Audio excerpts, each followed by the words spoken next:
of the United States of America, and to the republic for which it stands, one nation, under God, indivisible, with liberty and justice for all. Good morning, everybody. Morning. Motion to approve the agenda. I'll make the motion to approve the agenda. I'll second. All in favor? Aye. Opposed? Carried. Approve the minutes. Motion to approve the minutes as printed from 1/14/2019. Second. All in favor? Aye. Opposed? Carried. General public concerns. Somebody here for complaints? Okay. We got a joint meeting with the teleconference with Webster County. Wanna handle that? Let's go to drainage. I'll make a motion to go to drainage. Okay. I'll second that motion. Okay, I will go get Trish for you. Alright. All in favor? Aye. Yeah, the drainage ain't together today, is it? What's that, Rick? Our drainage isn't all together, we'll have to go in and out. No. Well, this, they don't, I suppose 'cause they don't meet today, do they? They meet on Tuesday. Yeah, they do normally meet Tuesdays. Yeah. So they're probably come in at 8:30 to do this thing, and Yeah. I would guess so. that'll cost them a little extra grease. According to Dinkle, he says, I'm there every morning, that's what he tells me. I don't think he's even gonna be there. Did you look at there's an agenda on this. He's absent, Bob Toad and Keith Dinkle. Oh. So he's, out of He might have, town. he's not there every morning. Yeah. Mm-hmm. He must have been lazy. Well, Nikki said they're supposed to be here every day, eight, I think it's 8:30 to Who said that? 11:30. Oh, they can.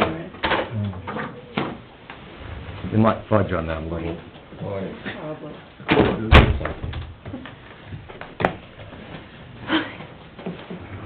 Doreen will be calling with her guys on this. Okay. And I gave you, We have an agenda. yeah, did you get that with your, Yep. Yep. Yep. Yep. and And, did I give you the email and the pictures? yes, Last week. Last week you showed us the pictures and the info on it. Well, I thought we had a, I think she just passed it around last week. The show, pictures. refresh.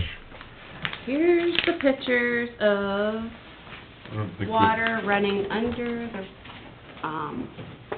railroad tracks bed. It's actually running under the tile on some of them that goes through. Oh, They, yeah, that's the one we saw.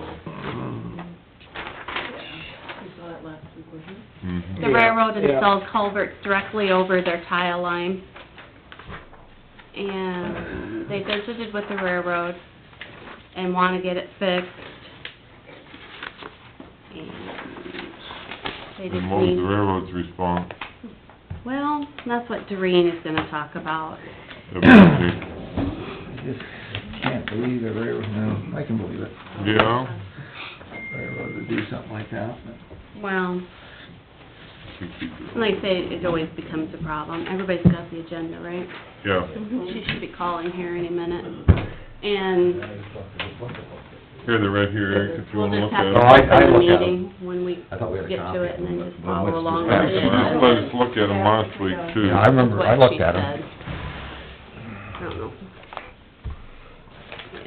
If we had to do roll call or not, I don't know who's Typically, you do a roll call. 'cause with they- them, honestly. Yeah, when it's on the phone, otherwise you don't know who's there. I still don't.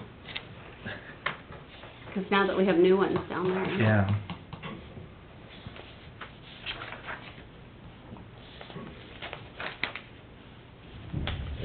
And the it- county got 3 new ones this year? 2. 2 new ones. You got 2 for sure, maybe there's one more than one. I thought there was 3. One of them looks like he's fresh out of high school. Yes, he's in his 20s. Young, Yeah. Well, the other one is my nephew's So, just, Wife's there's a father. tile underneath here. That's Mhm. kinda different. Carly, well, it'd be Keaton, These things. Keaton's What else do you wife, know? Carly, her dad is a new supervisor in Cassuth County. Washing out. Can't remember There the was a last. video where the water was actually coming from underneath This other in kid, he here. ain't old enough Mhm. to be a dad hardly. that I What's saw. the story? Well, it's gotta be three I then. really don't know. Not working? Apparently not. No. It's just showing how it's getting away from and not going underground. I think we got a phone call. Okay, thank you. Doreen? Okay, this is Trish, we're all here. I'll turn it over to Dave. Good morning. All the supervisors are here and drainage clerk Trish. We have Supervisor Thode absent, and all others are here with Doreen acting as our drainage clerk. Okay, you wanna fill us in on what's going on? Yeah, this is Supervisor Carlson. So a brief history of this situation. I was contacted by a farm manager back in November to go take a look. So at that time, it looks like the railroad put in 3 culverts directly below the railroad, above the county tile line. There was ponding on both sides of the railroad tracks. It looked like they crushed the county tile line. There was clay pretty much everywhere. At that time, we decided to hire a contractor to go over and camera the tile line. He went over in December. They took a backhoe, took a couple scoops out. As soon as they did that, water started rushing through. It looks like it was really saturated on the west side of that field. It also started to wash away underneath the tracks. So that's when we decided to contact the railroad and hire an engineer. I believe the pictures were sent over to you guys last week or 2 weeks Yeah. ago? Yes. Okay. So is this location in Webster or in Webster. Webster Yep. County? Section 4. They went in and crushed our 22-inch main, about 30 feet. About 30 feet to the east of the tracks. They actually tore it out. What Oh, was happening was the water was coming down, coming up out the intake, running over to the culverts, then running under the track, and then back over to the other intake, and then back to the top. So it was backing up all the water for a long way. this is Rick Peterson. So, is the tile crushed under the railroad tracks? We're not sure, he's not able to camera it yet, there's still too much water flowing through. It is definitely crushed on the east side of the tracks. From the tracks, going east 25 feet is all just crushed tile laying in the mud. So it's definitely removed. Okay. Well, do you have a recommendation for an engineering firm to look at this, since it's your county? Yes. Said they hired one, didn't they? I don't think they have they? I thought he said, They dug some contractor. They had a contractor. Who would you like to have as an engineer? McClure? I guess we're okay with that. All right, this is Rick Peterson. I'll make a motion for McClure to, do some investigative work on this. Nick Carlson, second. All in favor? Aye. Opposed? Carried. Are we gonna, this is Reimers, are you gonna contact the railroad and let them know what we're doing? Yes, I'll do that right now. Please, that way it'll help us, hopefully. They just contacted, well, I've been back and forth with them the last week and a half. That's fine, just They to know keep, there's an issue up there, they've been looking at it, and we've been looking at it, I guess. all right, that's great. Any other business? I don't believe so. Anybody got anything else? Make a motion to, Motion to adjourn. Second, Reimers. All in favor? Aye. Aye. Opposed? Carried. Thanks, Thank guys. you. Have a good day. Yep, Thank thank you. you Thank guys. you.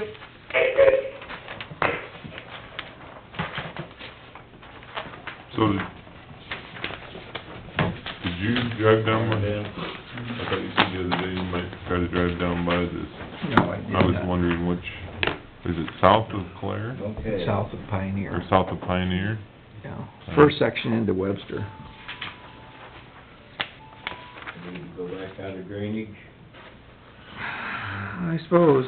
I'll make a motion, we leave drainage and go back to general session. We're gonna bounce around today. Second that motion. All in favor? Aye. Opposed? Carried. Okay. Ben, you're up. Morning. Morning, Ben. You may wanna wait till Peggy comes in or we get scolded for not getting all the notes wrote down. You get her mad early in the week, it's a long week.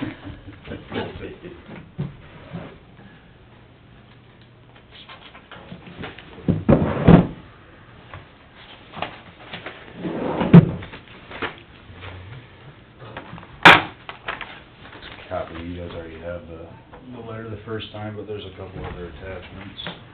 Thank you.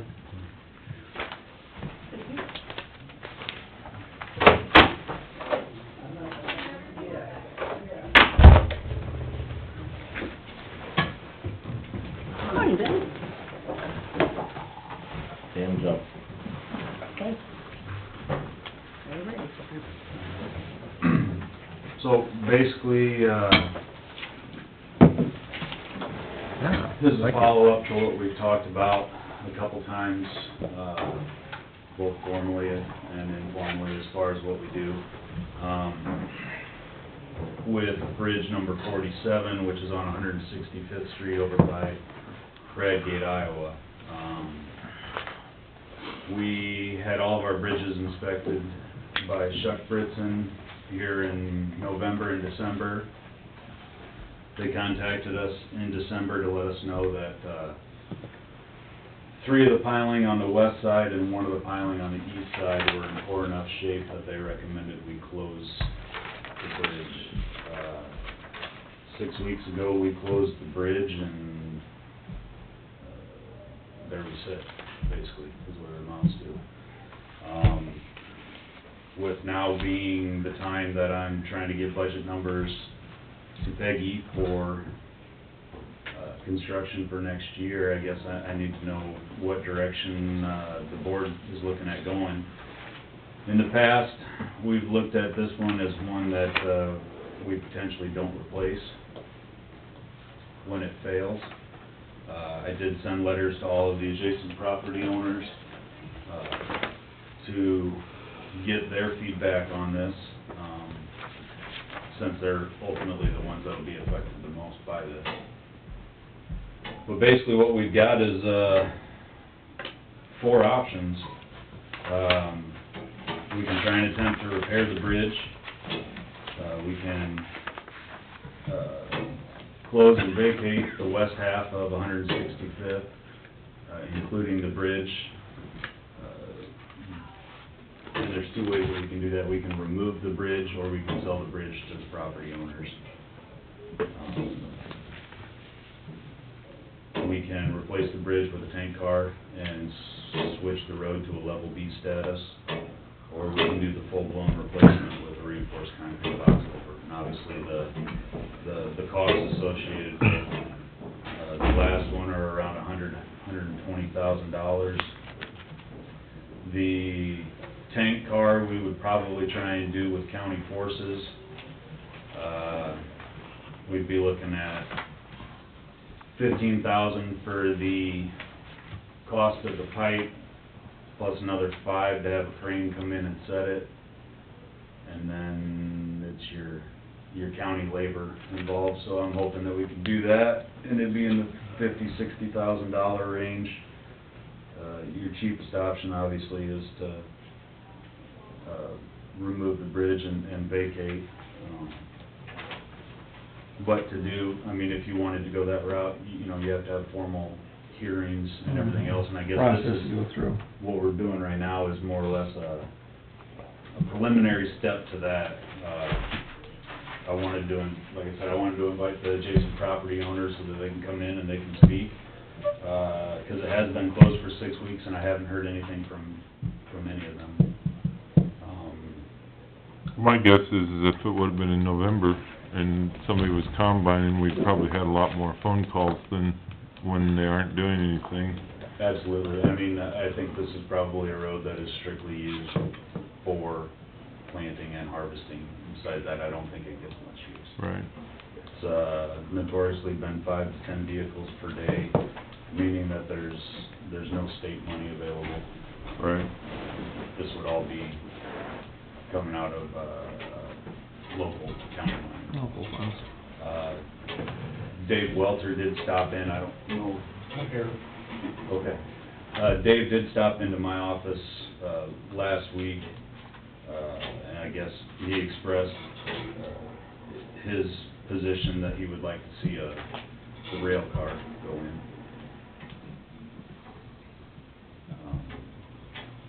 Can you elaborate on this attachment, Office of the Attorney General? Okay, this is an old, the attachment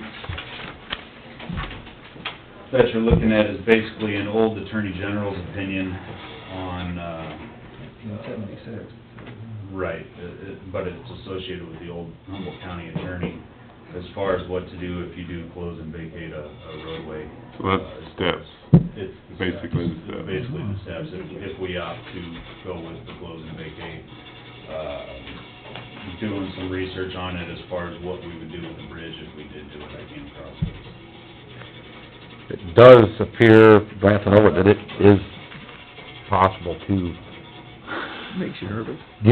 sell the bridge to Yes, someone. it makes it sound like you can Reading through it basically sell the recently. bridge for $1 to the adjacent property owners, as long as you make them fully aware of what they're buying.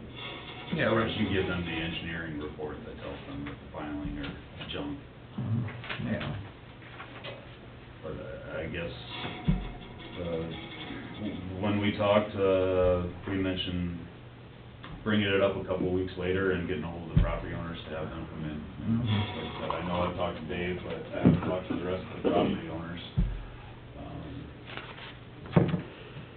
As far as, you know, what they would like to see happen. And then this last page for reference, dollar-wise, you kinda ran through it. Run through that just real quick, Ben, so we know what we're looking at. So the last page is the summary of the cost for, what we did down at, Larry Lane's place. We removed a bridge and we put in 3 rail cars. So the cost of the 90,000 is for 3 rail cars. Your biggest expense on that whole thing is roughly $40,000 worth of tanks. Where I've gotten 2 prices right now, one from a guy in St. Louis and one from a guy in Texas, and the Texas guy is cheaper to truck the pipe up. It's roughly 15,000 delivered on site. Didn't he tell you that you tell him what length you want, and Yep. he can make it to the length you're looking at, and He's got the a thickness? standard length, right now it's right at 60 feet. And it's 10 foot around, so it'd work in this location. But at 60 feet, basically, you run your 1-to-1 side slopes and you'd end up with about a 28-foot top without guardrail there. But because of the 1-to-1 slopes on either side, we do recommend switching to a level B. Oh, it'd have to be. Yeah. So, this is a comparison that around $90,000 for this project. This one was roughly $90,000. This So- is just to give you an idea of the cost of the additional materials, cost of the pipe, roughly how much labor and equipment we had to use for the job. Now, obviously, with 1 pipe instead of 3, Be that considerably number less. should be considerably less. That's why I'm hoping to stay in the $50,000 to $60,000 range if we did it. Yeah, and I'm sure that's pretty accurate. I would think that would be Yeah. close. And the pipe railroad car combination thing, is because it's less expensive than a concrete box culvert. Correct. Yeah, I guess what I was looking at is basically all of the different options that we could do. Like I said, the box culvert, you're looking at $100,000 to $120,000. The rail car is half that. This would be similar to what Rasmussen's did, or, Yeah. the one over by Thor. Opine. Alpines, yeah. You know, because I guess in the past, we've looked at it as, it's a low-volume road. We've always looked at the whole county approach and, you know, are we gonna keep status quo, or are we gonna make sure that we replace every single structure in the county? And if we are, you know, we're looking at trying to stretch that dollar and make it last further, so. Well, landowners, like to hear from any landowners that wanna give us their opinion. Absolutely. I don't want it closed, that's what the cheapest alternative is the rail car.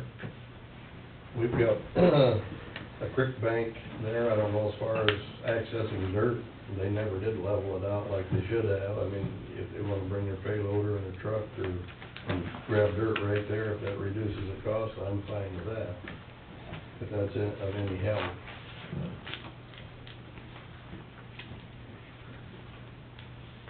The biggest thing for me would be, I don't think it's so difficult to do, it's the survey of getting the tank positioned in the bottom of the... Getting it put at the right height and... Thing, where you want it. And I don't know if it fits in between the existing east and west walls. I don't know, I've never done any measuring or anything. If you can just drop it in there, if you can make the bottom where you want it and just drop it in, well, it shouldn't be a big project. That's kind of what, I guess I pictured in my head is, if we're doing it with county forces, you know, the county already cleaned the dredge ditch not too long ago, so there shouldn't be a lot of mucking out in the bottom of it. We can pull the bridge deck, and as long as the sidewalls don't fall in, we could probably just have the crane set it right down in between the two wing walls, and we backfill it with dirt, and we're done. Yeah, it don't sound like it's that difficult, but... No. Murphy is always around the corner somewhere throwing a monkey wrench in. Yeah.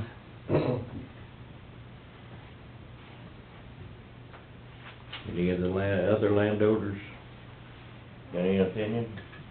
You're still putting your box culverts in yourself and your metal ones and... The box culverts, we survey and we design, but we don't install them ourselves. We don't have the crane or the large backhoes to set them. We usually hire contractors like Weideman out of Dow's or PCI,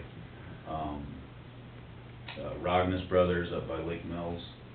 Those guys are the ones that usually come in and set them. And typically we do about 3 of them a year, as well as paving.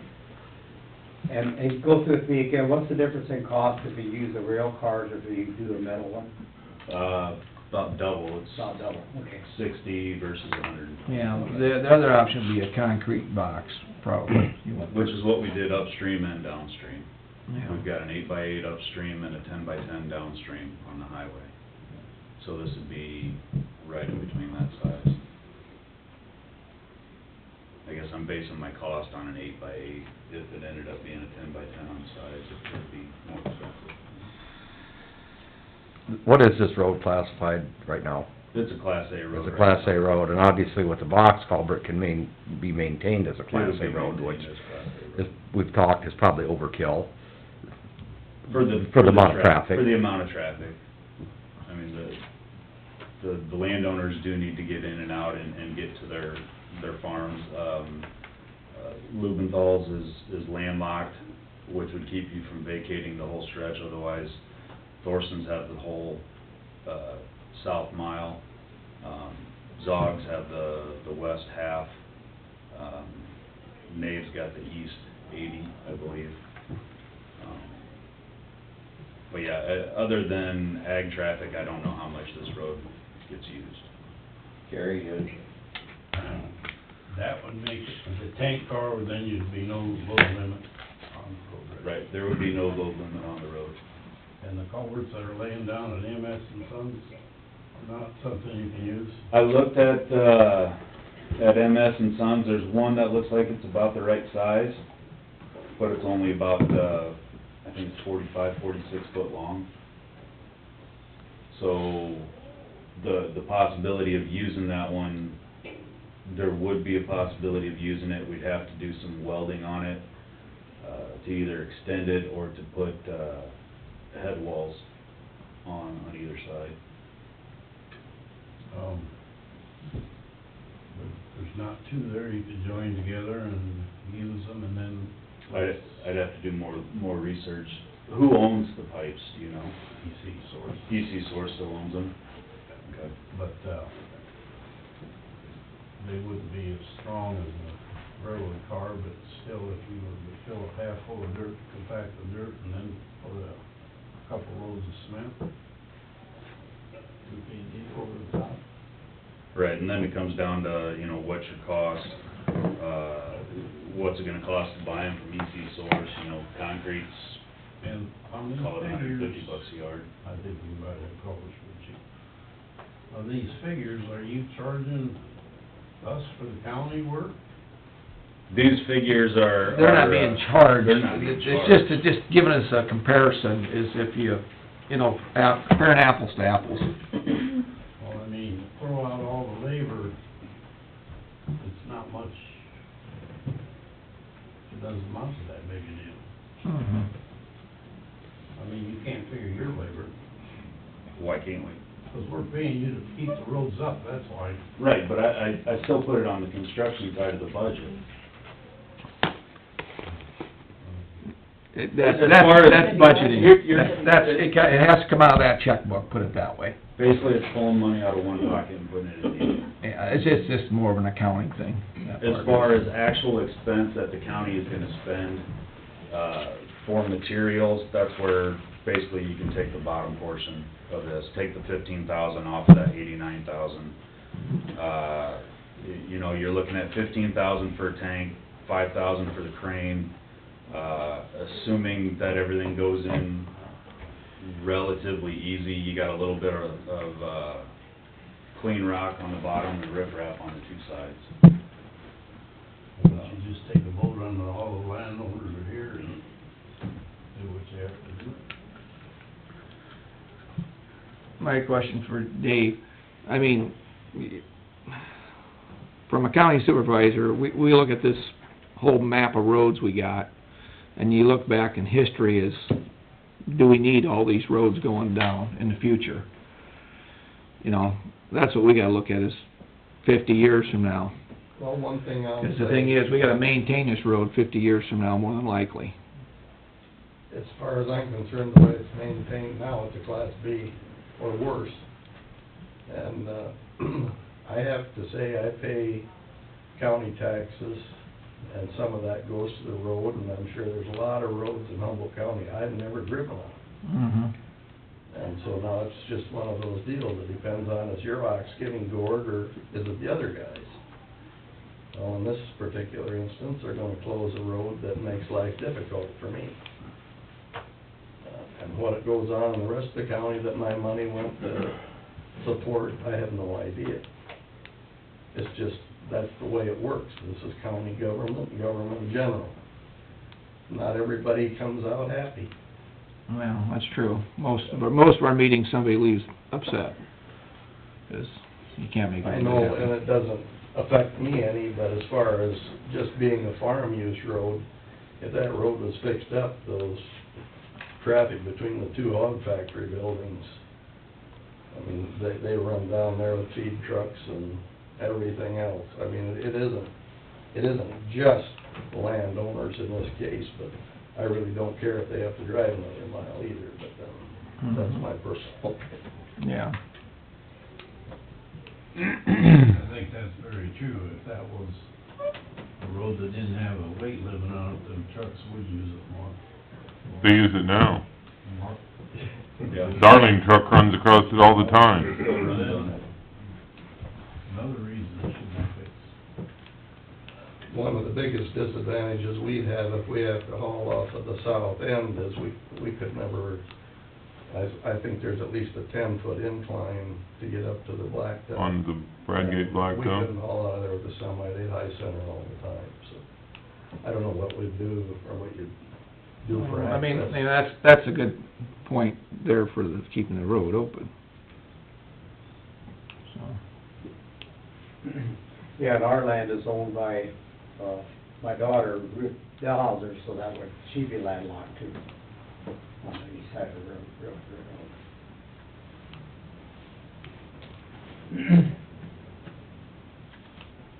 Anybody else?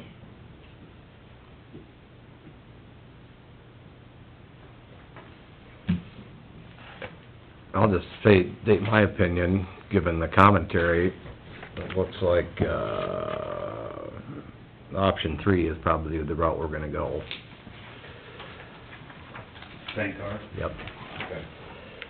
And as far as, you can, that's certainly check, but the idea of something cobbled together, if you gotta weld two together, I will check with them. you can check, but, And, talk to EC Source and get some pricing, depending on what size and what length they've got out there. Like I said, I just drove in and looked at it, and from what I had seen, it was, you might, it wasn't long enough.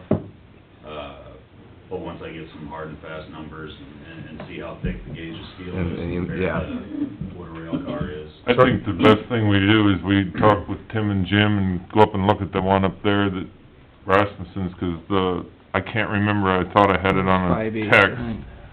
But he priced the one, and the guy down there said, well, I'm standing in my lot, and the one that you want, I can sell you a thicker one for the same money if you just let me, if you'll buy it today. So he ended up getting a thicker for the price that he had. Got the cheaper one. Yeah, Better the one. cheaper one, so, and all they said was, they told him, if you tell me the length and I can make it however long you want it, we just gotta get it from point A to B.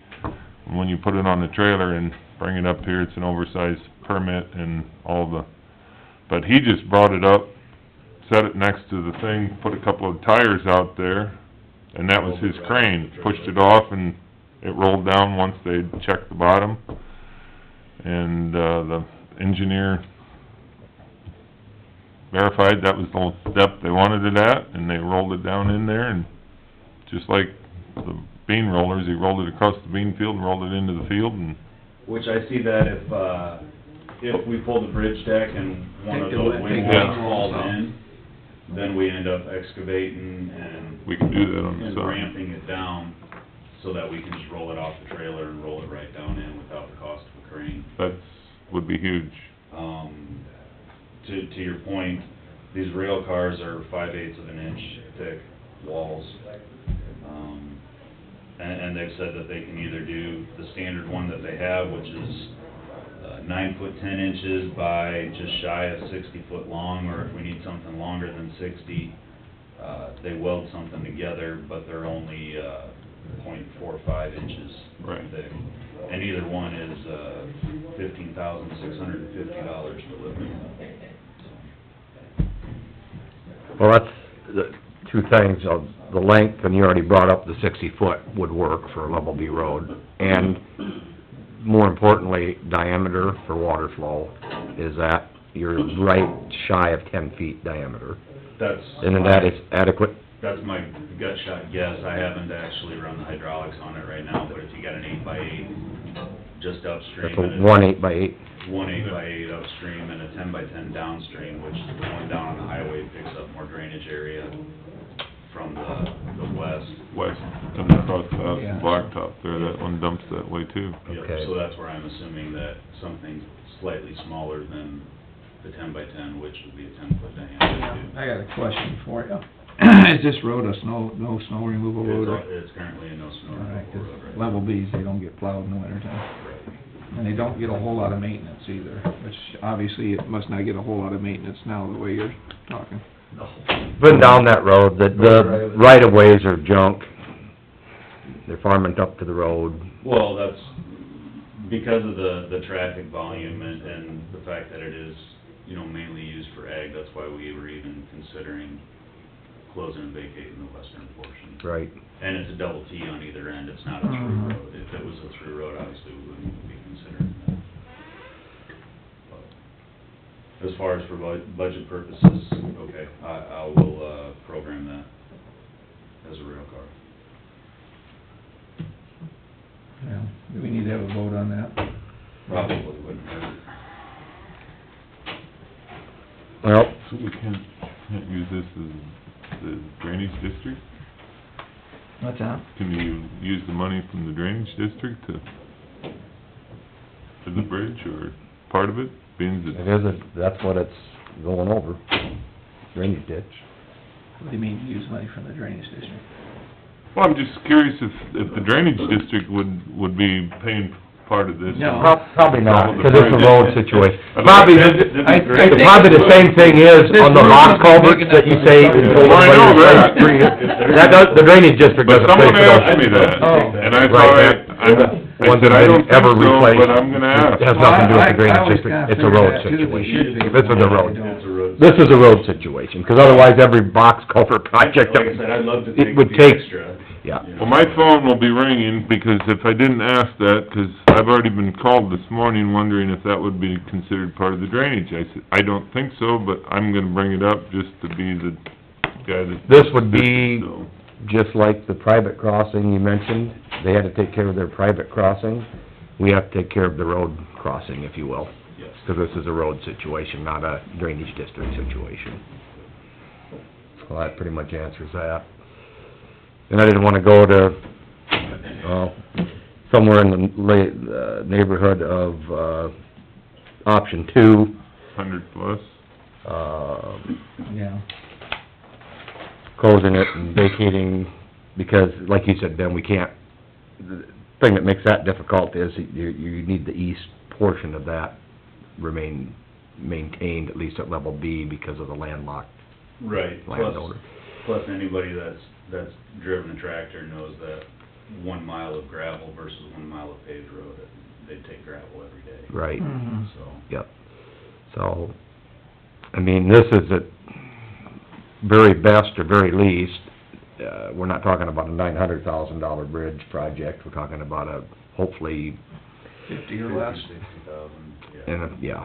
and, the better everything goes, the less cost of, and crew on your budget. Correct. So when would you try to pull that? While it's still... I'll put it in the 5-year plan for fiscal year 20. It probably won't be replaced by the time everybody's planting, but my plan is to try and hit it, when flow goes back down, I'd say mid-July Of this year? of this year. Try and get it done, so I mean, it would screw these guys up as far as planting, but hopefully everything would be open and no weight restrictions come harvest time. What would happen if you just, vacate the bridge and just leave the roads as a Class B road? I don't know that I could vacate a bridge and leave the roads. I would have to vacate from the bridge west to the highway if I vacated the bridge. If that were the case, you would basically tear up the access next to the highway, give each half back to the adjacent property owner. I think in vacation processes, whoever the nearest, landlocked person is, which it sounds like it would be your sister. Yeah, Quinn's here now, yeah.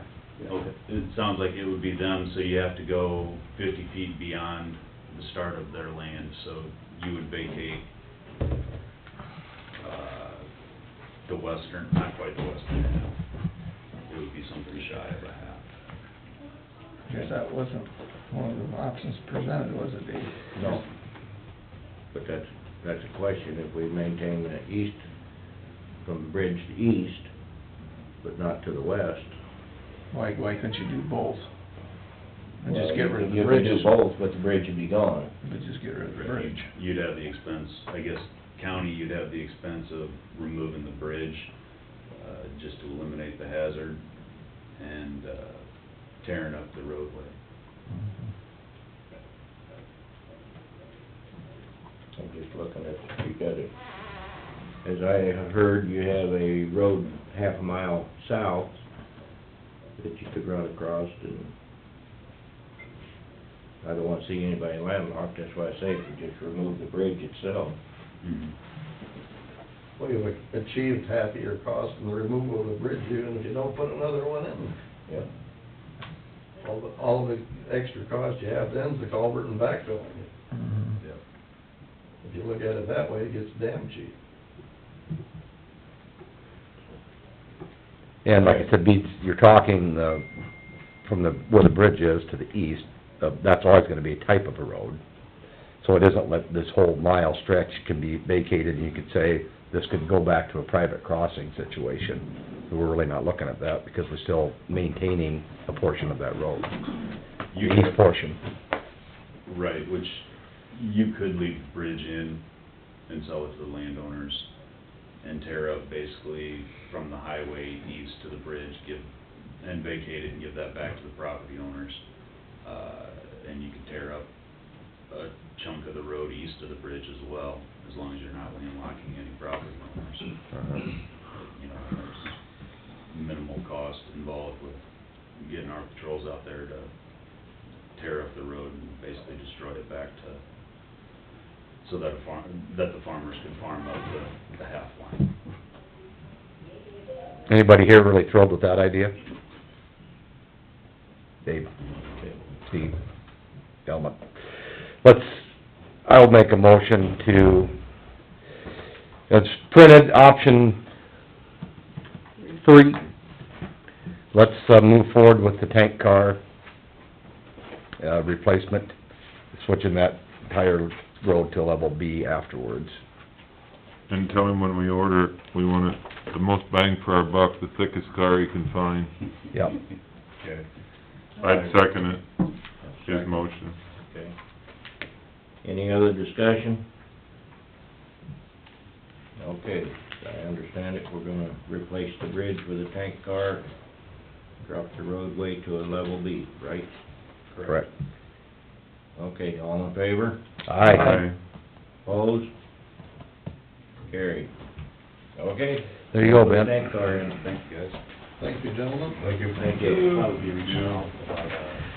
That bridge could be 200 feet into that road. Too much noise out there. Not terrible. There's a lot more drainage But like that for the next his road. idea of just pulling it would make sense, other than the fact that those guys on We can try it. right up on the east side of the bridge would have a long way to go around. Well, sure. Hopefully it comes in no more than what your approximate guess is, and it, Are you cold? Like they said, you know, Well, the way the labor radiator's can been be- clanging and clacking, I don't know if the furnace is even You're not gonna see that as an actual expense. Football stressed me out. What- Oh, you. Trying to get the Blades Chiefs to rose. win. And you, I was so upset when I went to bed, I thought, Still. I don't even wanna go down this road. you just needed to know, Budget it comes out by.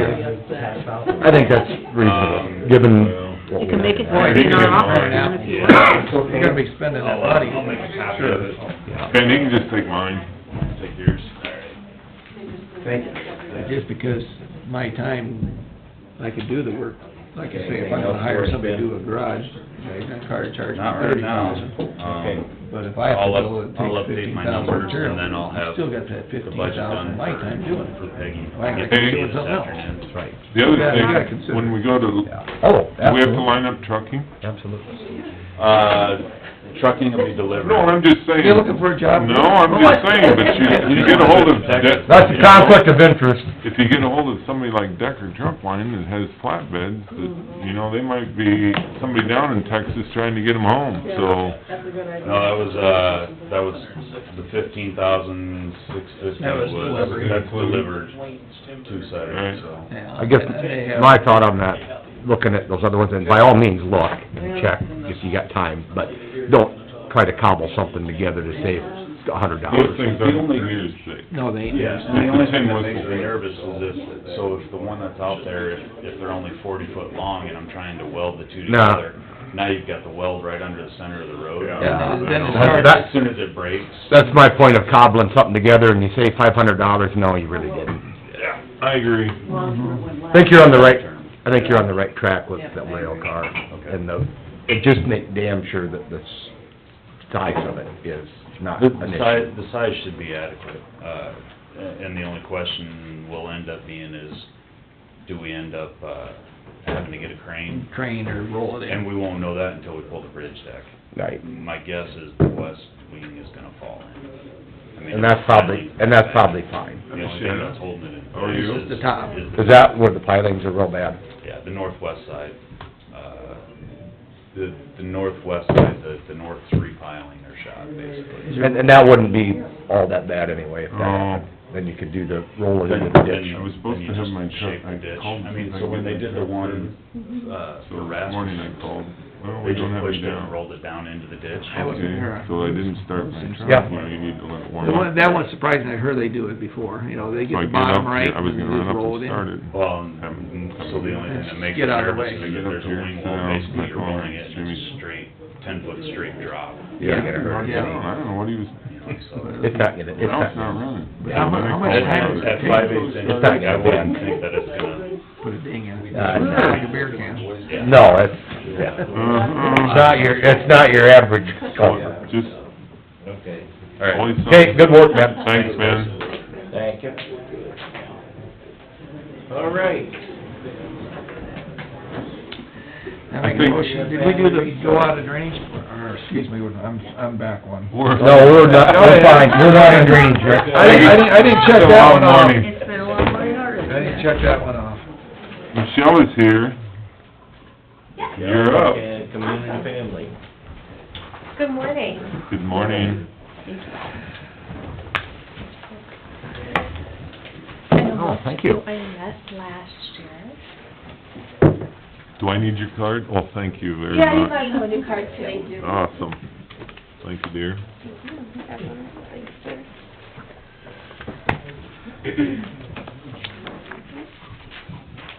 I got Shelley, we can go through our prevention supervisor. Perfect. Presentation. So good morning, I'm Michelle Delariva, I'm the Executive Director at Community and Family Resources. Many of you may be aware of who we are. I'm here just to present an update as to what we've been doing this past year. Hardly As you anything, know, right? Community and Family Resources has been in business for over 50 years. Yes, Bruce? I said hardly anything, right? We have hardly done anything, right, we just sit around. No, that's not true. We do lots of things. I know you do. So we started as a freestanding substance use disorder program, and we used to be called NCARF, so some of you may be familiar with that. We have a long history of helping people learn healthy behaviors, preventing addiction, and achieving an improved quality of life. One of the messages that we like to get out is that addiction, like diabetes or heart disease, is preventable and treatable. So it's a chronic medical condition, and we'd like to see it treated as such. So in your update, it talks a bit about different services that we offer, so I'd like to just talk a little bit about that. We offer several different types of services. One is our crisis stabilization service. So that is a program that started 3 years ago. It's an acute stabilization. It's an interim between hospitalization and home.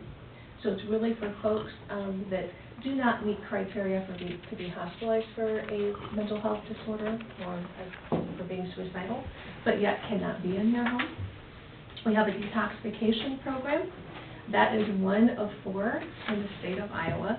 We have nurses that are there 24 hours a day that provide that safe detoxification. Last year we served 6 county citizens from Humboldt County in the detox program. And one thing to note is that this year, starting January 1st, we have an integrated provider network grant through the Iowa Department of Public Health that now will cover those folks that are unfunded.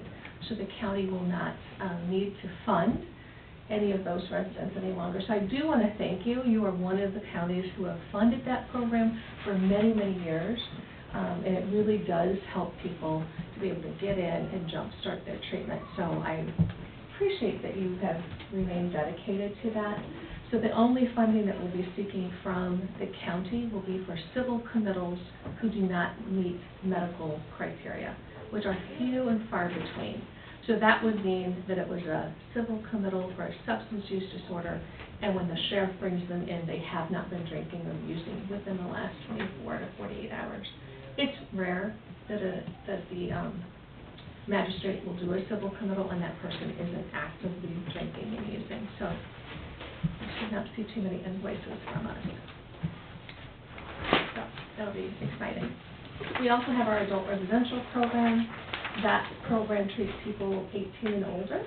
It's usually about a 30-day program. It's one of our mainstay programs.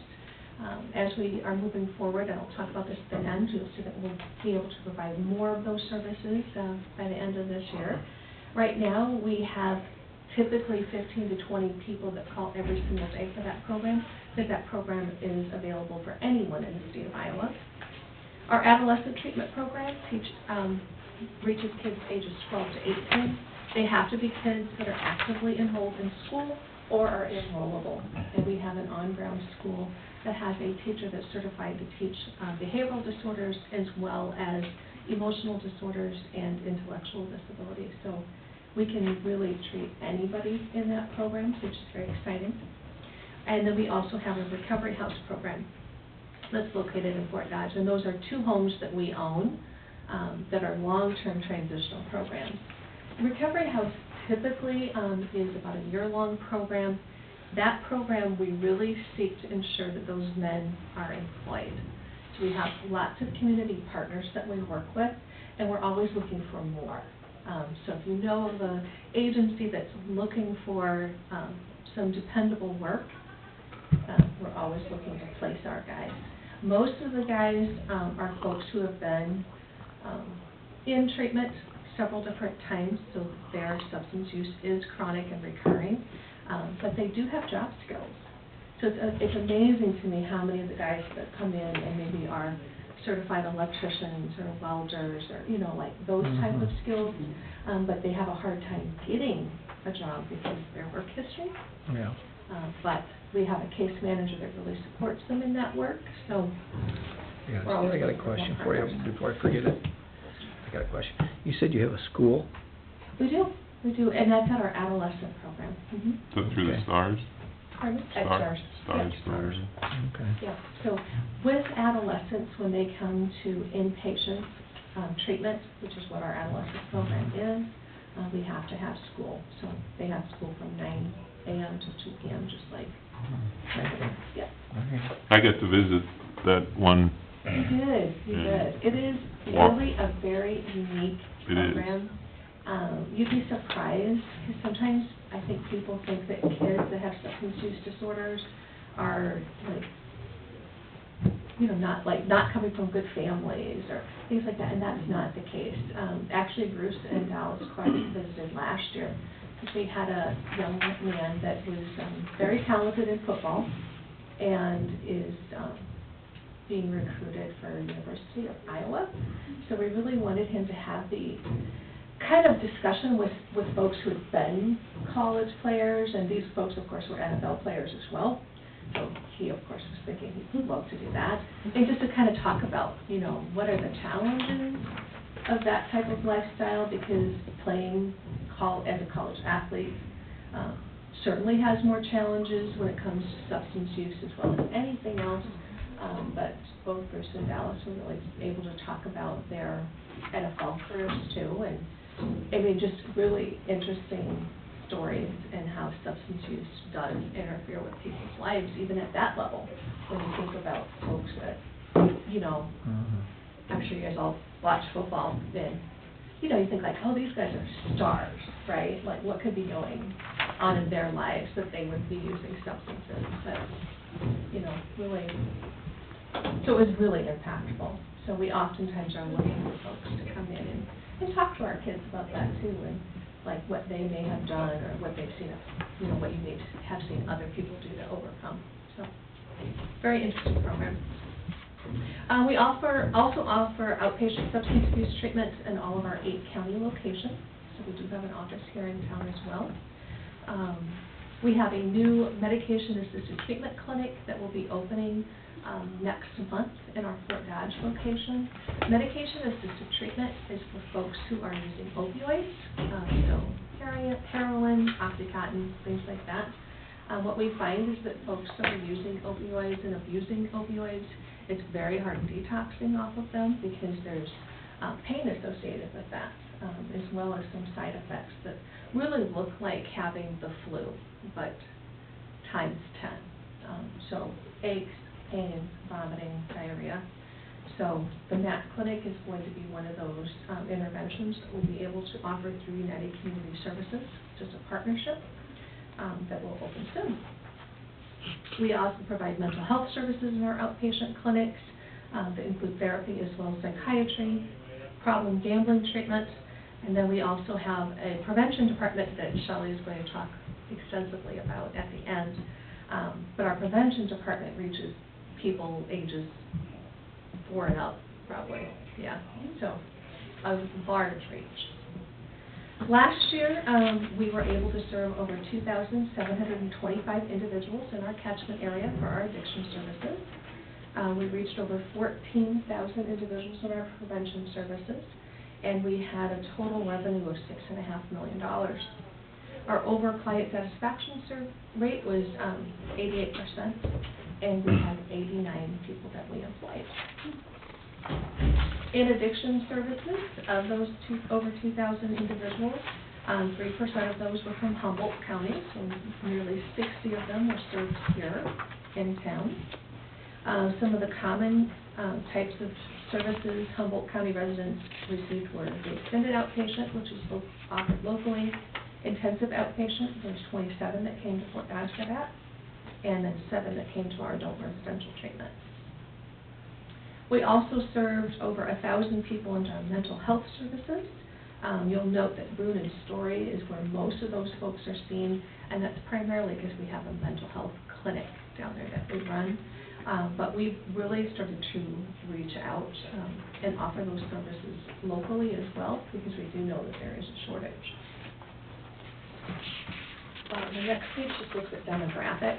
So you'll see the most of the folks that we see in both substance use and mental health are aged 18 to 64. In addiction services, we do see that there are more men than women that come in for addiction treatment. In mental health services, there's more women than men. Typically, people ask me about that. Men, when they have a substance use disorder, typically exhibit more outward behaviors. So they may come to treatment because the police are getting involved. It could be that social services are getting involved, or it could be that their spouses are saying, now is the time. The push, the 3 big pushes for them. Women who are suffering from substance use disorders are usually a little more quiet in the home, so that's why we don't see as many women. It's not that it's not as prevalent. Our primary substance of choice for last year really was very interesting to us, because 37% of those who came in for treatment, their primary substance of choice was methamphetamines. This is the first time in our 50 years of existence that methamphetamine was the #1 substance of choice. I think that as Iowans, we feel like, oh, methamphetamine is no longer a problem. You know, we got rid of the meth labs and the Sudafed, and, you know, we did all of these regulations. But what we're finding is, even with all those regulations, we still have folks that are manufacturing meth locally, and we still have meth coming in from Canada as well as Mexico. The methamphetamine that's coming in from other places, though, is more dangerous. So what we're finding is that overdoses on methamphetamine is going up, and again, the use is going up. So not a good deal. It is definitely one of the things that we're going to be focusing on this next year in our prevention department as well as our treatment department. Alcohol was a close second at 36%. And then marijuana at 22%, which is pretty normal. We are starting to see an uptick of opioids and other synthetics as well, so it went from 1% to 2%. What you will note is that many folks that come in have more than one substance that they're using, and we just ask them what is their primary. So this is a self-report. This slide just talks a bit about client satisfaction. Again, we have a great satisfaction rate with folks coming in for treatment. We really do pride ourselves in that because many of our folks, nearly half of them, are brought in because probation is asking them to come, or the Department of Human Services. So sometimes, as you know, when you're told you have to do something, you're not as excited about it. But we do find that our staff are doing a great job of engaging folks, keeping them in treatment, and people are saying, well, yeah, I'm happy with those services. So I'm proud of that. The next page just has some client feedback that we get from our client satisfaction surveys that you can look at. One of the questions we receive often is about our financial health and like how does a not-for-profit stay in good financial shape. So our revenue is primarily generated from our Iowa Department of Public Health grants. So that is our non-Medicaid revenue. So that's a little dark on my page, but like 26, maybe this is 28%, I don't know. Then Medicaid, so we do take Medicaid, that is our next biggest one at 27%, and then we have private insurance companies. We also have several different grants and contracts that go for our prevention department. We have county contributions, we have client self-pay as well. So we really do have a well-rounded financial situation. We are credentialed with over 100 different insurance companies, so that does keep our accounting department very busy. As far as expenses, you'll see much of that goes to salary, which is normal, I think, with most businesses. So a little bit about our capital campaign. So last year, I had presented that we were undertaking this great big project of building a centralized campus in Fort Dodge. We broke ground a year ago, October, it's hard to believe, and we have worked with Ask Studio, who is our architect out of Des Moines, Great Western Bank in Fort Dodge, and River Construction to make the facility a reality. So it is an over $6.5 million facility, over 38,000 square feet. So they'll have our adult residential building, our adolescent residential, and our outpatient, as well as our administrative offices in it. Currently, we are continuing our campaign to raise $2 million. We are just over $875,000 of those dollars, with the average donation of $11,000 each. We've also received over $330,000 in grants. So, what we are looking forward with this building, just to update you guys, is having a building that is accessible. So currently, our two residential buildings are not accessible if you have physical disabilities. This building is all one floor, with the exception with our adolescent program, which will be on the second floor, but it'll have an elevator access. We're going to support a larger capacity for adolescent residential as well as adult residential. So our adult residential program currently can house 26 individuals. The new facility will house up to 44. 22 on our men's unit, 20 on our women's unit, and then we're going to have 2 gender-neutral beds. To my knowledge, those are the only gender-neutral spaces in the state of Iowa, so I know those will be sought after. So I'm excited that we're thinking globally about everyone's needs. We're going to have improved efficiency, of course, for having heat and electric that's all updated, as well as having all of our staff under one roof. So being able to utilize the staff in all of the programs are going to be exciting.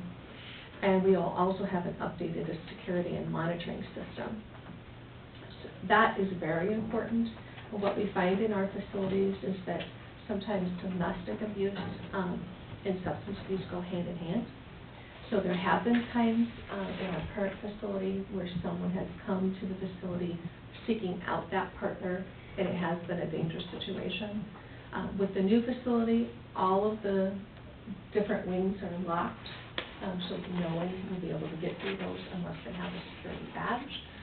in our staff members. So we're really excited to have just that centralized monitoring available. We're also excited to have a building that we are going to own. Right now, we rent 2 of the programs that we're in, and we own 1. So with renting, it's always one of those tenuous situations, as a not-for-profit, that you never know if we will continue to be able to rent the buildings.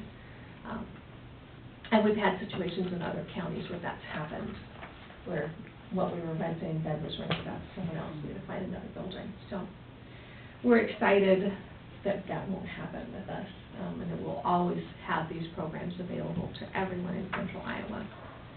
So last year, you had pledged $4,683.60 for a 5-year pledge, for a total contribution of $23,418. So I want to thank you for that.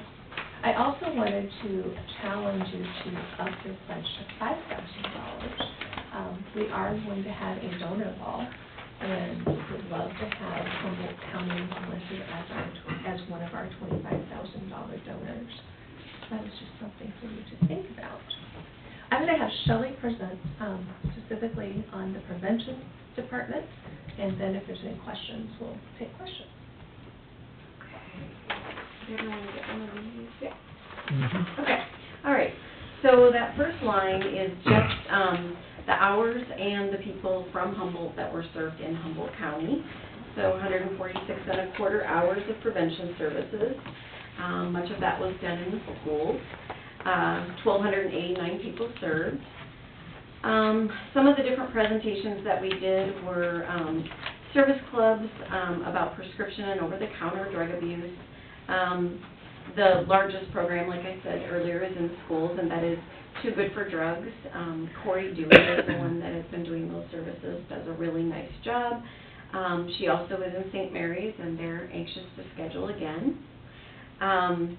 Marijuana and THC presentations, Back to School Bash, and that's through our Love Our Kids Medication Safety Grant. I think I put Art Walk, but it's the Art Festival here.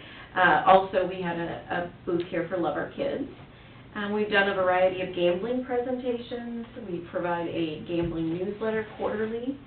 And we did offer restaurants and bars that serve alcohol responsible beverage service training, which is so that they are not over-serving, know the signs and symptoms, and can prevent some accidents from happening there.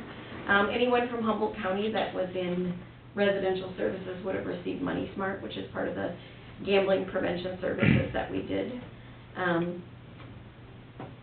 In 2019, as Michelle said, we are part of the Iowa Provider Network. A big focus on evidence-based curriculums, which we know are more costly, and they have the research to show that they demonstrated that they're a good fit, that they actually work. Lots of evidence. And Life Skills is about the most researched one you can find. It's on all the registries. So in the initial contract, we know that we will be